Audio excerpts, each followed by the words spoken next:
reka nanjye ngushimira wadukurikiye ku Isezerano TV, ni byagaciye gakomeye cyane kugarutse kubana natwe umwanya nk'uyu. Reka tugushimira aho waba uri hose, kandi twishimira kubana nawe. Kuba mwaraduhisemo natwe ntabwo tuzabatenguha, niyo mpamvu duhora tubashakira ibiganiro kugira ngo dukomeze duhugurane. Uyu munsi turi mu kiganiro cy'ubuzima, murabizi ko tujya tugera gutya nabwo tugahugurana. Turi kumwe na Muganga Desire, twishimiye kubana nawe Muganga. Murakoze cyane, naye nishimiye ko mwadusuye. Amakuru muri Relax Life Center.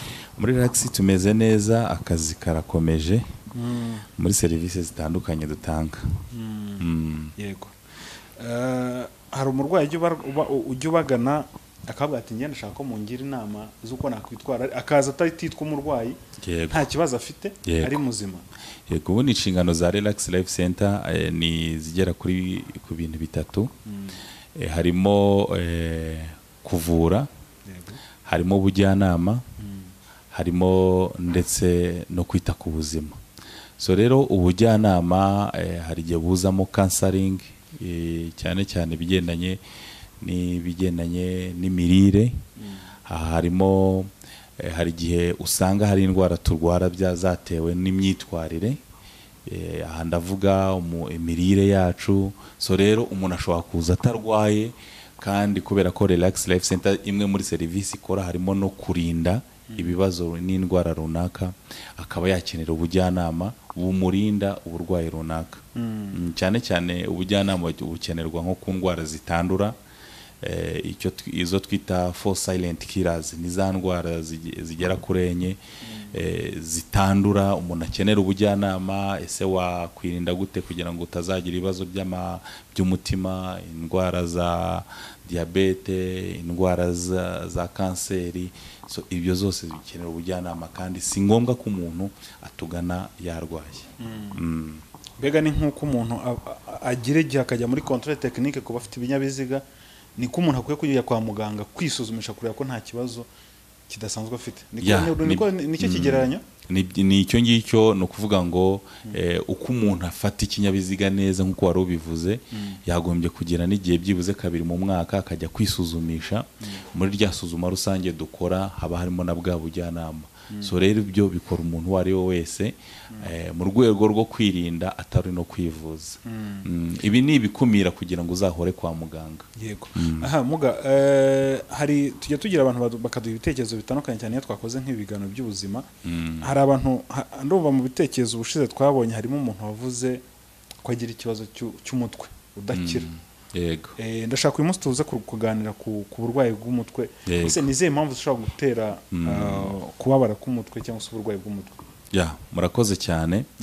Ubundi uburwayi bw'umutwe ni uburwayi abantu benshi batitaho cyane, ariko ni ikibazo gihangayikishije cyane ko hari n'umva yababaye akajya kuri farumasi ati mumpe ka paracetamol, ariko atazi impamvu wenda. Yes, justement ntago babyitaho cyane. Ahanini mu bantu benshi yumva yarwaye umutwe ati ndajya gufata penikira hariya muri farumasi, akumva ko bita birangira. Ariko wenda mbere yuko twinjira ku mpamvu nk'uko mwarimu bibajije, reka tubanze twibaze, wenda tuvuge ngo ubundi niba umuntu yumvise yagize ikibazo cy'umutwe, ni byiza ko hari ibibazo yagenda yibaza. Hari ibintu umuntu agomba kwibaza mbere yuko avuga ati iki kibazo cy'umutwe kirampangayikishije. Ubundi ugomba kubanza ukibaza uti uyu mutwe warwaye ukurya gute, kuko umutwe nawe uratandukanye. Hari ukurya ukurira mu maso, wenda turaza kubigeraho. Yego. Ikindi ugomba kwibaza ni ukwibaza ngo mbese uruhuka bihagije, uruhuka amasaha angahe? Ubundi umuntu muzima, umuntu mukuru aba agomba kuruka byibuze amasaha 7 kugeza ku 9 byibuze ku munsi. Ibi ngibi bifasha kugira ngo icyo twita blood cells zongere zireme, n'abasirikare baba bashinzwe kugiye gufasha umubiri mu kuha ubudahangarwa, bongere bireme bundi bushyashya. Rero birema iyo umuntu aruhuka. Iyo umuntu ataruhuka uko bihagije, rero uzasanga ashobora kugira n'icyo kibazo cy'umutwe. Ikindi kibazo cya gatatu ugomba kwibaza mbere yuko uvuga uti narwaye umutwe, ikibazo kirampangayikishije, ni ukwibaza ngo ese unywa amazi angana ate? Tuzagira igihe tubiganiraho wenda, ariko ugomba kunywa amazi bikurikije n'ibiro byawe ufite. Iki nacyo ni ikibazo ugomba kwibaza. Ikindi twarebera hamwe rero, ese nta bundi burwayi usanganwe mbere y'uwo mutwe ukurya. Aha twavuga hari indwara zishamikira ku kurwara umutwe. Niba usanzwe ufite ikibazo cyo kwituma impatwe, cyo twita constipation, niba usanzwe ufite ikibazo cy'amaso, niba usanzwe ufite ikibazo cy'imitsi y'ubwonko, mbere y'uko rero uvuga ngo ngiye gufata imiti, ngiye mfite ikibazo cy'umutwe, ibi bibazo ugomba kuba wabyibaza. Wasanga hari ibikugonga, wasanga ntunywa amazi, ukamenya amazi ugomba kunywa umunsi, wasanga nturuhuka bihagije, ukamenya amasaha ugomba kuruhuka, wasanga ufite bya bibazo twavuze by'indwara za constipation n'amaso, ukabanza ukabibiheraho. Nk'uko watangiye ubibaza rero, nusanga ibibazo bifite, niho uzasanga umuntu w'ubwe yibereye muganga w'ubwe, akabanza agakemura bya bibazo, dore ko hari igihe aba yaragiye kwivuza ingaruka kandi hari icyabiteye kiri gutera uwo mutwe. Hanyuma rero muragira muti ni izihe mpamvu zishobora gutuma umuntu agira ikibazo cy'umutwe? Impamvu zishobora gutuma umuntu agira uburwayi bw'umutwe ni nyinshi cyane. Ya mbere twavuga ikunze no kuboneka ni uguhorana umunaniro ukabije, icyo twita stress. Umunaniro ukabije, iyo ukora utaruhuka, ubunaniza umubiri, hanyuma umubiri ntuwuhe umwanya wo kujya kongera kurema icyo twita blood cells mu mubiri wawe, ni ukongera kurema selile ko zikongera zikiyubaka, zikongera ubudahangarwa bw'umubiri wawe. Iyo rero icyo kintu kitabaho, umubiri wawe uhorana umunaniro, bikakuviramo za ndwara z'umutwe. Ikindi, hari igihe ubagize ibicurane, wafunganye, nabyo bituma ugira ikibazo cy'umutwe, kubera yuko oxygene ntago, cyangwa se umwuka ntago ubugera mu bwonko neza. Ikindi twavuga ni ukunywa inzoga nyinshi. Abantu bakoresha inzoga zishobora kumutera umutwe. Ikindi twavuga ni ukugira nanone indwara zifite aho zihuriye n'umutwe. Aha twavuga indwara zifata mu ntekerezo, icyo twita psychological disorders, nk'agahinda, guhorana ubwoba, kugira ibibazo by'igicuri. Izo ndwara zifata mu mutwe, zifata mu ntekerezo, nazo zishobora gutuma ugira ikibazo cy'umutwe. Ahandi twavuga rero ni ku bantu barwara amaso. Birashoboka ko waba ugira ikibazo cy'amaso, rinete zawe zishaje, cyangwa se umuti umaze kugabanuka, ugatangira kugiramo cya kibazo cy'umutwe. Ni byiza yuko rero ibi bintu niba uduteze amatwi, ubanza ukabikontorora mbere yuko wihutira kwivuza uwo mutwe, ukabanza ukabirebaho. Ikindi tutabura kuvuga rero ni ukumenya ya masaha uryamira. Niba utaruhuka amasaha ahagije nk'uko bikwiye, uzagira iki kibazo cy'umutwe. Ikindi ni indwara nanone, nk'uko natangiye mbivuga, kureba niba nta zindi ndwara ufite zashamikiraho ubwo burwayi bw'umutwe. Aha twavuga nk'indwara z'umutima. Iyo umuntu afite ikibazo cyo guterera hejuru k'umutima, icyo twita hypertension, ibi bimutera n'umutwe. Ashobora gukora akazi kenshi, ashobora kuba yiriwe ahagaze, bikamutera umutwe, kubera yuko ntabwo amaraso aba akiri kugenda neza, ntabwo ubwonko bwe buba bukiri kwakira umwuka uhagije. Ibi bibufasha kongera gukora neza. Ikindi rero ni uko hari igihe usanga umuntu akoresha imiti igabanya uburibwe, icyo twita painkillers. Iyi miti igabanya uburibwe mu mubiri, nayo iyo imaze kugira icyo bita resistance mu mubiri, cyangwa se ubwigaranzure mu mubiri, uzasanga ishobora kumutera cya kibazo cy'umutwe. Yego. Muga, iyi ndwara nayo umuntu yavuga ko hari ibimenyetso byihariye igira, cyangwa nuko gusa umuntu aba yumva umutwe ubabara? Iyi ndwara igira ibimenyetso.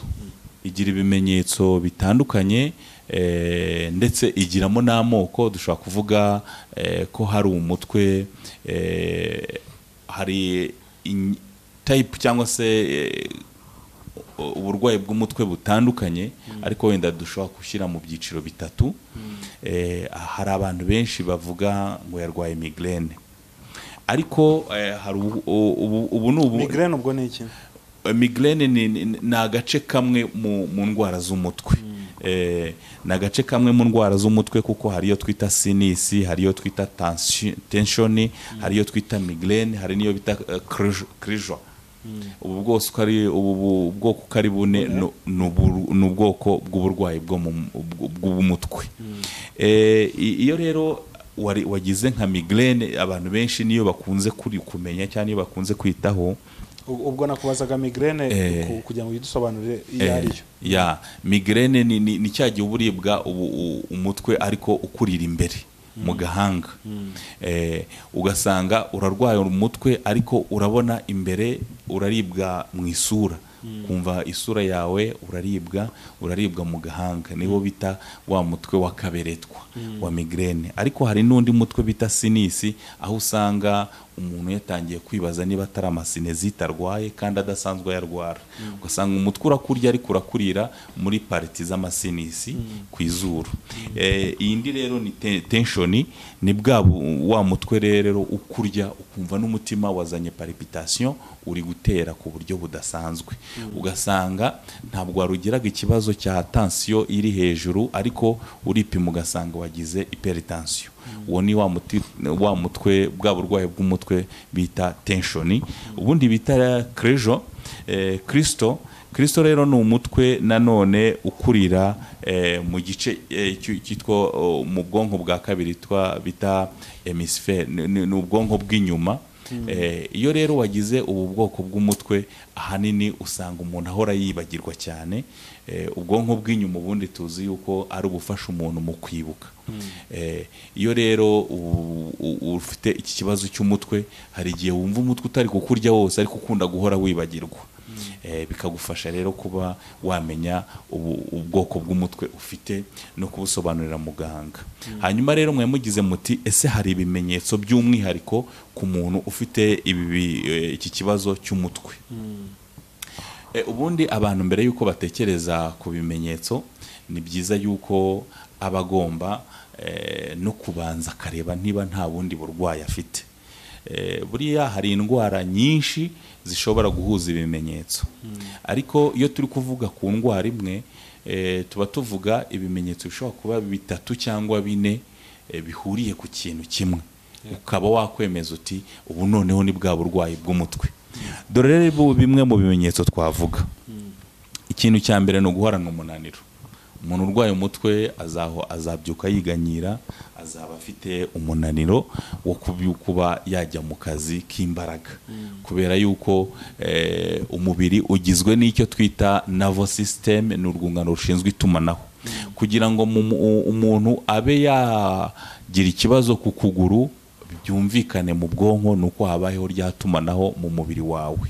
Iyo rero afite ikibazo cy'umutwe, usanga nta tumanaho rikorwa nk'uko bihagije. Nibwo haba harimo bya bibazo by'imitsi, ubwonko butari kwakira oxygene neza, ubwonko butari kwakira amaraso aturuka mu mutima nk'uko bikwiriye. Ugasanga rero umuntu mu kurwara umutwe arabyuka yiganyira, arahorana umunaniro. Mu guhorana umunaniro rero ni nabyo usanga umuntu ashobora kugira ikibazo cya stroke, ashobora kugira ikibazo cya paralyze, byaraturutse kuri wa mutwe, byaraturutse kuri cya kintu cyo guhorana umunaniro. Ikindi twavuga ni ukugira isereri. Isereri birumvikana, hari muri kugera kubura oxygene ihagije mu bwonko, hari amavitamine n'ubwonko bubura. Twavugamo nka vitamine K, twavugamo nka vitamine D. Iyo igabanutse mu mubiri rero, ni kwa kundi uzumva umuntu yagize isereri yikubita hasi, biturutse kuri cya kibazo cy'umutwe. Ikindi tutabura kuvuga ni ukubira ibyuya. Kubira ibyuya bishobora kuza bitewe n'uko umubiri wawe uri gukenera imbaraga ariko utikoresha. Uri gukenera imbaraga zo kohereza amaraso mu bice by'ubwonko ariko mu buryo bugoranye, ugasanga umuntu arabira ibyuya. Ikindi ni ukuribwa mu gatuza. Kuribwa mu gatuza, ibyo byose biza kubera umubiri uri gukoresha imbaraga ku buryo budasanzwe. Ikindi ni ukuba umuntu ashobora kugira ikibazo cyo kutabasha kureba neza nk'uko bikwiriye. Umuntu iyo yarwaye umutwe, muri bwa bwoko butandukanye bw'umutwe twavuze, uzasanga no kureba icyo twakwita concentration. Niba ari umunyeshuri, gufata mu mutwe biramugora, kwibuka ibyabayeho biramugora, kureba kure biraza kumugora kubera cya kibazo cy'umutwe. ikindi nuko nanone hari igihe usanga kubera umutwe yatangiye gufungana mu mazuru, yatangiye kugira amafuru, guhorana akajya akunda guhorana bya bibazo by'amagripe, bya bibazo byo gufungana mu mazuru. Ibi bimenyetso byose rero hari ibyo ushobora guhura bigahura ari nka 4 cyangwa se 3, ugahita ubona yuko watangiye kugira ikibazo cyo kujya uba ugiye kugira wa mutwe ukabije, yaba migraine, yaba tension, uyu mutwe ukazaba wazaba ugiye kuwurwara. Muganga, mu kanya urimo kutubwira ku bwoko bw'umutwe, ariko hari umuntu muhora akakubwira ati ngewe ndwara umutwe w'uruhande rumwe. Hari ubwoko bwihari cyangwa ni bumwe mu bwo dusobanuriye? Ni bumwe mu bwo nasobanuye, kuko nka migraine ikurira mu ruhande rw'imbere, mu ruhande rumwe rw'imbere, ukumva n'isurira kurya, ahandi ukaba wavuga uti nta kibazo, ku buryo hari n'igihe ushobora kwikanga ukavuga uti ni amazi nakarabye se yanteye allergy n'iki, ariko ni ubwoko bumwe. Byumvikane kuko hari igihe n'ubundi umuntu ashobora kuba tugana akakubwira ati karibwa umutwe, ariko ugomba kubanza ukamenya ngo uyu mutwe umurira hehe, kuko hari n'umutwe umurira inyuma. Niba twabikurikiye nk'umutwe navuze, buriya bwoko bw'umutwe bita tension, ahanini bujyana n'uburwayi bw'amaso. Ukumva rero ko uba ugomba kubutandukanya. Niba ari uruhande rumwe, iyo ni migraine. Akenshi iyo tuganiriye ku ndwara runaka, mujya mushyiramo akantu ko kuvuga ngo iyo umuntu afite iyo ndwara hari imirire yihariye aba agomba gufata. Sinzi niba ari umwihariko wanyu, ese no ku mutwe niko bimeze? Nibyo koko. Impamvu tuvuga ku mirire cyane, nka zimwe mu nshingano za Relax Life Center, nuko ubundi twebwe turi ibyo turya. Iyo tuvuze ko turi ibyo turya, nuko ibyo wariye nibyo birakubakira imbaraga uri bukoreshe, ibyo wariye bibi nibyo biratuma utabasha gukora akazi neza. So rero no ku burwayi bw'umutwe hari imirire, hari imirire yakorohereza umuntu kuba yagira ikibazo cy'umutwe, kubera yuko indwara hanini turwara zishobora kuza bitewe n'ubwandure, cyo twita virus cyangwa se bacterias. Iyo ni imyanda, ni ubwandure bwo hanze ahangaha dushobora guhura nabwo, ariko hari n'indwara dushobora guhura nazo bitewe n'imyitwarire, cyo twita style de vie. Imyitwarire rero bizanamo n'imirire. Hari indwara dushobora kurwara bitewe n'ibyo twariye bitari bikenewe mu mubiri wacu, cyangwa se n'ibyo twariye n'ibyo tutariye kandi byari bikenewe mu mubiri wacu. Ni kimwe rero no kuri iki kibazo cy'uburwayi bw'umutwe, hari imirire. Hari imirire nko ku muntu wagize ikibazo cy'umutwe agomba kwibandaho. Aha twavuga imirire y'ingenzi, twavuga ishobora kuba yamufasha ko agomba kwirinda cyane ibintu by'amavuta. Impamvu tuvuga ibinyamavuta cyangwa se ibinyabinure, aha tuvugamo nk'inyama, amata, amafromaje. Ibi ngibi tubivuga kubera yuko iyo umuntu atangiye kugira ikibazo cy'umutwe, urwungano rushinzwe itumanaho ntabwo ruba ruri gukora neza. Birashoboka ko hatangiye kubamo kunanirwa kwa twa dutsi dutoya dushinzwe gukura amakuru mu bice bimwe tubigeza mu bundi. Iyo rero rwatangiye kugira imikorere mibi bitewe no gufungana cyangwa se kuziba kw'iyo mitsi, ahanini tuvuga ko ari ibinure, ahanini tuvuga yuko ari bya binyamavuta umuntu yafashe. Ni byiza rero kuba wahita ubihagarika iyo ufite iki kibazo cy'umutwe.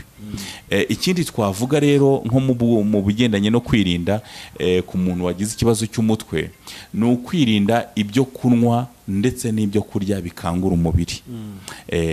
Ibikangura umubiri, ashobora kuba yagize ikibazo cy'umutwe, amaraso ari kugenda buhoro cyangwa se ari kugenda cyane. Mu gihe ataragera kwa muganga rero ni byiza yuko yabyirinda, kubera yuko bishobora gukangura umubiri ugasanga umutima uteye nabi. Ubwo ibyo biryo ni ibihe bikangura umubiri? Ibyo kurya bikangura umubiri twavuga nk'ibyongerewemo ibirungo bituma amaraso yirukanka, twavugamo nk'urusenda, twavugamo ibintu byose bitazatuma amaraso yirukanka nka za tangawizi, za tungurusumu, ibintu nk'ibyo. Ndetse n'ibyo kunywa bikangura umubiri twavugamo nko kunywa inzoga, kunywa marikere, ikawa. Ibi byose abasabwa kubyirinda mu gihe atarabonana na muganga, kubera yuko hari benshi bagize ibibazo bya stroke bitewe nuko yumvise afite umunaniro akajya kunywa inzoga cyangwa se agakoresha ikawa cyangwa se agakoresha urusenda, avuga ati biramufasha, ahubwo amaraso akarushaho kwirukanka cyane, pumps z'umutima zigatera cyane, bikaboostinga, ugasanga imitsi irashwanyaguritse, bikamuviramo ikibazo cya stroke. So rero iyi ni imirire bigomba kuba yamufasha. Wenda tukavuga ahubwo mu byamufasha. Mu byamufasha haba harimo ibintu hanini bikungahaye kuri omega 3. Omega 3 ni ibiryo dusangamo nk'amafi, inyama z'umweru, ni ibiryo dusangamo ibyororewe mu mazi, amafi, amasaradini, ibintu nk'ibyo, ndetse no kwibanda ku mbuto. Imbuto impamvu tuzibandaho, buriya kurya imbuto byongera oxygene mu mubiri wawe. Kandi iyo umuntu yagize ikibazo cy'umutwe, ahanini uzasanga oxygene, umwuka uri kuba mukeya mu bwonko. Ibi rero bimufasha no guhangana na bwa burwayi bw'umutwe. Ntitwabura no kuvuga kubera ko hari amavitamine uzasanga yabaye makeya mu mubiri, nko kujya ku izuba rya mu gitondo, iryo twita ry'agasusuruko, kubera ko riba rifite vitamine D ihagije. Iyo abasha kurijyaho iminota 5 bizamworohereza wa mutwe, kuko hari amavitamine aba yagabanutse ndetse uwo muntu ari kubona mu mubiri we. Murakoze cyane muganga. Turimo tunagana ku musozo, nagira ngo tubwire ku ngaruka z'ubu burwayi ndetse no ku muntu yakwirinda. Tugaruka rero ku musozo, twavuga nk'ingaruka. Ingaruka ni nyinshi kandi zinakomeye. Uburwayi bw'umutwe bushobora kuza ari ikimenyetso cyangwa se ari imbuzi y'ikindi kibazo mu mubiri wawe. Twavuga ko rero ingaruka ya mbere abantu bakunze guhura nayo yibasira ni uburwayi bwa stroke. Stroke ni ukuturika k'udutsi tw'ubwonko, ugasanga umuntu ubwonko bwahise buhagarara, ugasanga yitabye Imana.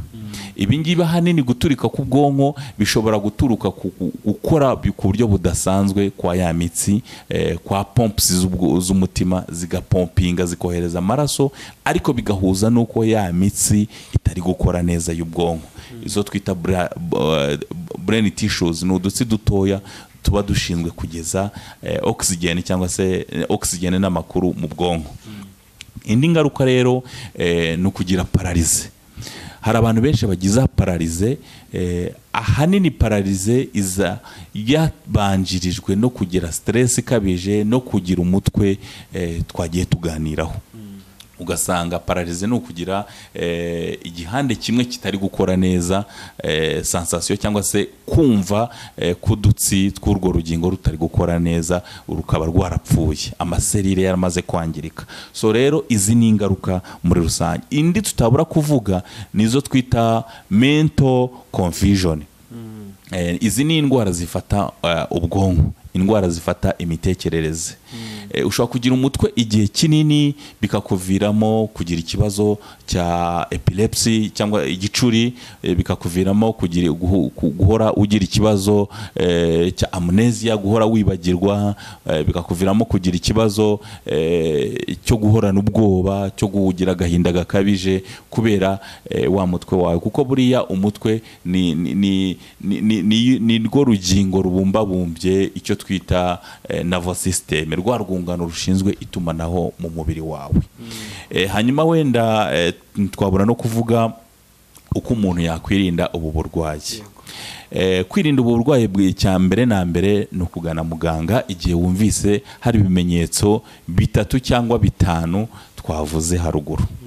Ikindi cyatuma ugana kwa muganga ni ukuba mu byo twahereyeho tuvuga bya bibazo twabanje kwibaza nta na kimwe kirimo, ukabona umutwe urwaye umaranye hejuru y'iminsi 3 kandi nta mpamvu nimwe wabonye muzo twavuze. ubundi buryo rero bwo kwirinda ni imyitwarire. Imyitwarire ni icyo twita stress management, nicyo kintu cya mbere. Stress management izamo kuba wamenya amasaha ugomba kuruhuka, kuba wamenya uko ujyana amarangamutima yawe, kuko amarangamutima nayo iyo utayakontroye ashobora kuviramo bwa burwayi bw'umutwe. Ikindi rero ni ukumenya stress de vie, harimo imirire ni nacyo muri Relax Life Center nacyo twibandaho. Imirire yawe, hari igihe usanga umuntu afite ikibazo cy'ubundi burwayi ariko ntakurikize regime, ntakurikize imbonerahamwe y'imirire tuba twaramuhaye, bikamuviramo ingaruka z'umutwe. So rero ni byiza kwibanda kuri ibi bintu: imirire, kumanaginga stress, kuryama amasaha akwiriye, kunywa amazi ahagije uko bikwiye. Ibi ngibi bizakumira uburwayi bw'umutwe. Yego. Mugabo urakoze cyane kudufasha. Reka kandi dushimire n'abari badukurikiye, namwe mbashimira by'umwihariko. Reka ariko hari umuntu ushobora kuba anafite kimwe muri ibi bimenyetso twavuze, cyangwa se n'undi wese kuvuga uti reka nkumire bitaraba, akifuza kubagana, yabagana gute? Kutugana ushobora kuba waduhamagara ku mirongo yacu ya telefone, unyuze kuri WhatsApp duhamagaye tukaguha inama cyangwa se tukakurangira aho dukorera. Muri byinshi birenzeho ni 0788302368. aho dukorera ni hano mu mujyi wa Kigali, Kimironko. Uri mu mujyi wa Kigali ni hano Kimironko, twegeranye n'urusengero bita Foursquare Gospel Church ruri hirya yahaguruka, hano mu mujyi wa Kigali Kimironko. Murakoze cyane. Yego, murakoze cyane. Reka nshimire abari badukurikiye nabo. Ikiganiro byacu byanakagaruka. Reka nanjye muganga abanza nsuzume, nzagaruka mbaho ubuhamya.